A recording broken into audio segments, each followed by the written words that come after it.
शील प्रभुपाद गुरु महाराज की, अनंत कोटि वैष्णव वृंद की, नामाचार्य श्री हरिदास ठाकुर की, निताय गौर प्रेम आनंदे, हरि हरि बोल।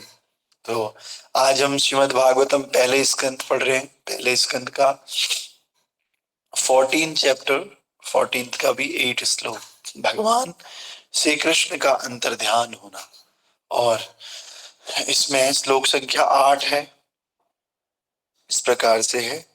अपि देवर्षिणादिष्टः सौकालोऽयमुपस्थितः यदात्मनो अंगमाक्रीणं भगवान् उत्सिसृच्छति। अपि देवर्षिणादिष्टः सौकालोऽयमुपस्थितः यदात्मनोऽङ्गमाक्रीणं भगवान् तत्सिसृच्छति। अपि देवर्षिणादिष्टः सौकालोऽयमुपस्थितः यदात्मनोऽङ्गमाक्रीणं भगवान् उत्सिसृच्छति। अपि देवर्षिणादिष्टः सौकालोऽयमुपस्थितः यदात्मनोऽङ्गमाक्रीणं भगवान् तत्सिसृच्छति। हरे कृष्णा, यू कैन रिपीट। हरे कृष्ण प्रणाम। अपि देवर्षनादिष्टः साकालोऽयम् उपस्थितः यदत्मानो निगम आकृतं भगवान् उत्सिष्यति। हरे कृष्णा। हरे कृष्ण प्रभु जी। अपि देव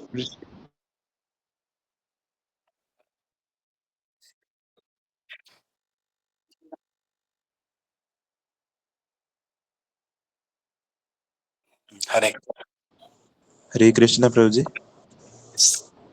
अपि देवऋषिणादिष्टा सा कालोऽयमुपस्थिता यदात्मनो अंगमाकीर्णं भगवानो उपसृष्यति। हरे कृष्णा। हरे कृष्ण प्रभु जी, धन्यवाद प्रणाम। अपि देवऋषिणादिष्टा सकालो अप्युपस्थिता यदात्मानो अंगं क्रीडं भगवान् उपस्थितः। हरे कृष्णा। और कोई भक्त? हरे कृष्ण प्रभु जी। अपि देवर्षिणादेष्ट सकालोऽयमुपस्थितः यदात्मनोऽङ्गम् आक्रीडं भगवान् उत्सिष्यति। हरे कृष्णा। ओके, और कोई भक्त? चलिए ठीक है। तो कल हमने देखा कि महाराज युधिष्ठिर ने अपने छोटे भाई भीमसेन से कहा कि मैंने अर्जुन को द्वारिका भेजा था, लेकिन कि वो अपने मित्रों से मिलकर के आएगा और साथ ही साथ भगवान श्री कृष्ण के बारे में भी जान जाएगा कि आगे उनका क्या प्रोग्राम है, कार्यक्रम है। तो जब से वो गया है तब से 7 महीने बीत गए, लेकिन वो लौटा ही नहीं, और मुझे ठीक से पता भी नहीं है कि वो वहां क्या कर रहा होगा। तो आज का जो श्लोक है इसमें युधिष्ठिर महाराज कह रहे हैं, क्या वे अपनी मर्त्यलोक की लीलाओं को समेटने जा रहे हैं, जैसा कि देवर्षि नारद ने इंगित किया था? क्या वो समय आ भी चुका है? तो कल हमने देखा था तात्पर्य में, तात्पर्य भाई अर्चनीय वंदनीय प्रातः स्मरणीय जगत गुरु श्रील प्रभुपाद जी द्वारा श्रील प्रभुपाद की जय।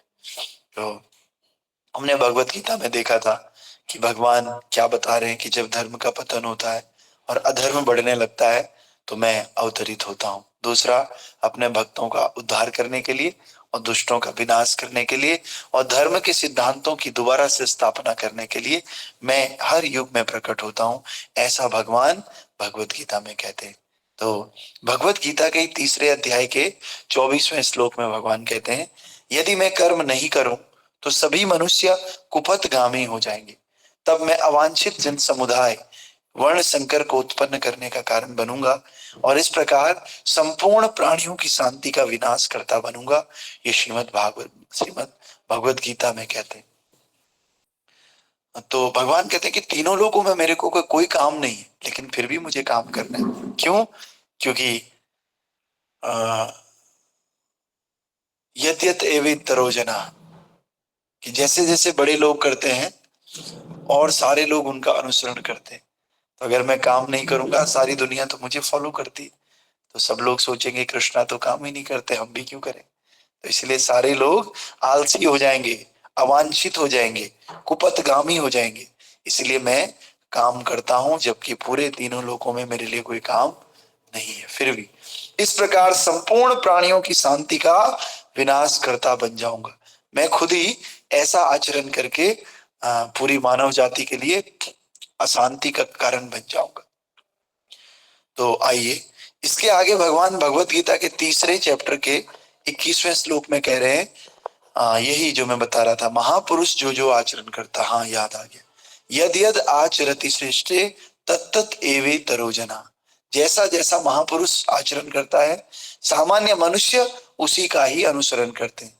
वो अपने अनुसरणीय कार्यों से जो भी आदर्श प्रस्तुत करता है, संपूर्ण विश्व उसी का ही अनुगमन करता है। तो उपरोक्त सारे कथन भगवान के विभिन्न अंशों पर लागू होते हैं, जैसे संकर्षण, प्रद्युम्न, वासुदेव, अनिरुद्ध और भगवान श्री नारायण। इन सब दिव्य अंशों में वे एक ही हैं और स्वयं ही हैं। फिर भी श्री कृष्ण के रूप में भगवान अपने विभिन्न कोटि के भक्तों से विभिन्न प्रकार की दिव्य अनुभूति का आदान प्रदान करते हैं। तो भी भगवान श्री कृष्ण अपने मूल रूप में ब्रह्मा के प्रत्येक 24 घंटे में 8 खरब 64 करोड़ सौर वर्षों के पश्चात प्रत्येक ब्रह्मांड में एक बार प्रकट होते हैं, और उनकी समस्त दिव्य लीलाएं प्रत्येक ब्रह्मांड में क्रमशः दिखाई पड़ती हैं। किंतु निपट अनजान व्यक्ति के लिए भगवान श्री कृष्ण स्वयं वासुदेव आदि के कार्य जटिल समस्या बने रहते हैं। भगवान तथा भगवान के दिव्य शरीर में कोई भी अंतर नहीं है। विभिन्न अंश विभिन्न प्रकार के कार्य संपन्न करते हैं, किंतु जब भगवान स्वयं प्रकट होते हैं तब उनके अन्य स्वांश भी उनकी अचिंत्य योग माया के साथ मिलकर जाते हैं या मिल जाते हैं। इस प्रकार वृंदावन के भगवान श्री कृष्ण मथुरा या द्वारिका के श्री कृष्ण से भिन्न है। इसी प्रकार श्री कृष्ण का विराट रूप भी उनकी अचिंत्य शक्ति के द्वारा उनसे भिन्न है। कुरुक्षेत्र के युद्ध स्थल में प्रदर्शित विराट रूप उनके रूप की भौतिक अवधारणा है। अतएव यह समझ लेना चाहिए कि जब बहेलिये के तीर कमान से भगवान श्री कृष्ण तथाकथित रूप से मारे गए, तब भगवान ने अपना तथाकथित भौतिक शरीर इसी संसार में छोड़ दिया। भगवान तो कैवल्य है और उनके लिए पदार्थ तथा आत्मा में कोई अंतर नहीं है, क्योंकि उन्हीं से प्रत्येक वस्तु उत्पन्न हुई। अतएव उनके द्वारा एक शरीर को त्यागना और दूसरे शरीर को ग्रहण करने का अर्थ ये नहीं है कि वे सामान्य जीव के जैसे हैं। ऐसे समस्त कार्यकलाप उनकी अचिंत्य शक्ति के कारण एक ही साथ एक तथा भिन्न भिन्न भी है। तो भगवान कैसे हैं? भगवान अचिंत्य भेदाभेद तत्व को प्रतिपादित करते हैं। भगवान शरीर छोड़ते भी हैं, नहीं भी छोड़ते। भगवान का शरीर छोड़ना और हमारा शरीर छोड़ना एक जैसे नहीं है। भगवान का शरीर दिव्य है, इसलिए भगवान का शरीर छोड़ना भी दिव्य है। ऐसे नहीं कि हमारी तरह एक शरीर छोड़ दिया फिर दूसरा शरीर मिल जाएगा, फिर हम कर्म बंधनों में बंध जाएंगे। सबसे बड़ी जो डिफरेंस है वो ये है कि भगवान कर्मों के अधीन नहीं रहते। भगवान अपनी इच्छा से शरीर छोड़ते हैं और अपनी इच्छा से शरीर धारण करते हैं, लेकिन हम लोग शरीर अपनी इच्छा से धारण नहीं करते हैं और ना ही अपनी इच्छा से शरीर त्यागते हैं। हम अपने कर्मों के अधीन है, 3 गुणों के अधीन है, काल के अधीन है और भगवान की माया के अधीन है। लेकिन भगवान इन सारे गुणों से ऊपर है, इसलिए भगवान का शरीर छोड़ना और भगवान का शरीर धारण करना ये दोनों ही दिव्य है। तो भगवान की ऐसी दिव्य प्रकृति है। जब महाराज युधिष्ठिर उनके अंतर्धान होने की संभावना से शोकाकुल थे, तो वह अपने घनिष्ठ मित्र के अंतर्धान होने पर शोक करने की प्रथा स्वरूप था। लेकिन वास्तविकता तो ये है भक्तों कि भगवान कभी भी अपना दिव्य शरीर नहीं त्यागते, जैसा कि अल्पज्ञानी मनुष्य भ्रम के कारण सोचते हैं। भगवान तो यहाँ पर लीला कर रहे हैं और युधिष्ठिर महाराज, अन्य पांडव, ये सब क्या है? भगवान की लीला